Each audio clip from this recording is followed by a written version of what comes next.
29 September রবিবার ছিল বিশ্ব হার্ট দিবস। এই উপলক্ষে টেরেজা মেমোরিয়াল হসপিটালের উদ্যোগে অন্যান্য বছরের ন্যায় এবছর বিশ্ব হার্ট দিবসকে সামনে রেখে একটি র্যালি অনুষ্ঠিত হয়। র্যালিটি কার্জন গেট থেকে শুরু করে পিসি রোড, রাজ কলেজ মোড়, পাওয়ার হাউস পাড়া হয়ে পুনরায় কার্জন গেট চত্বরে ফিরে আসে। সুন্দর সেখানে থাকে ভার সুস্থতা এবং সৌন্দর্য, আর এই সচেতনতা, এই আবেদনকে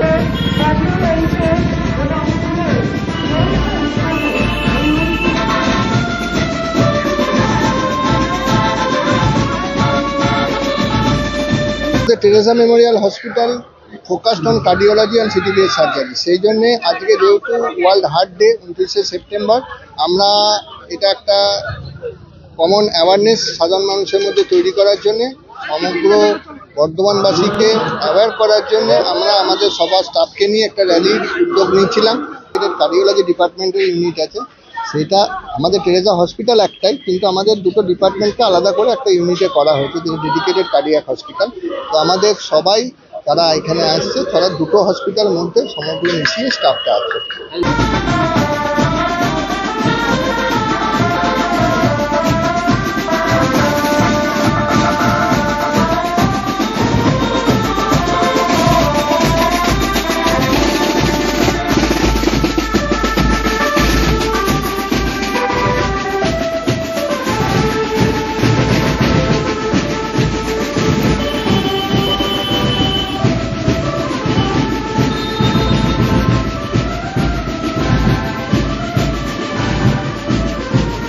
প্রতি বছরের মতো এবছরও ওয়ার্ল্ড হার্ট ডেতে আমরা র্যালি বার করেছি। প্রতি বছরই বার করি, এবারেও বার করেছি।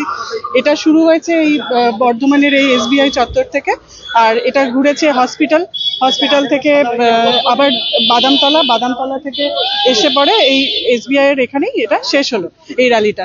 মোটামুটি 400 জনের মতো আমাদের এমপ্লয়িরা আছে, ওরা প্রত্যেকেই পার্টিসিপেট করেছে, খুব ভালো সুন্দরভাবে পার্টিসিপেট করেছে এবং প্রত্যেকেই খুব উৎসাহী থাকে এই দিনটার জন্য।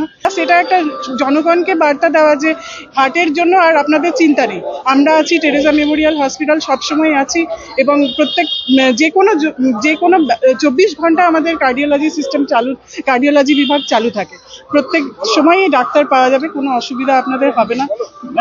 হার্টের ব্যাপারে আর চিন্তার কিছু নেই।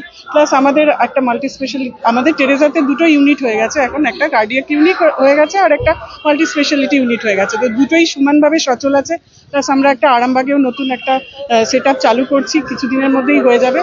তো আমরা বর্ধমানবাসীকে এই কার্ডিয়াক ইউনিট আর এই মাল্টি স্পেশালিটি হসপিটাল দিতে পেরে আমরা খুবই খুশি। এদিন র্যালি থেকে হৃদরোগে এবং কার্ডিওভাস্কুলার রোগ পরিচালনার জন্য এবং প্রতিরোধ ব্যবস্থা সম্পর্কে সচেতনতা বাড়াতে কাজকর্ম এবং সচেতনতামূলক অনুষ্ঠানের আয়োজন করা হয় এই দিনটিতে। ব্যুরো রিপোর্ট, আনন্দ বার্তা।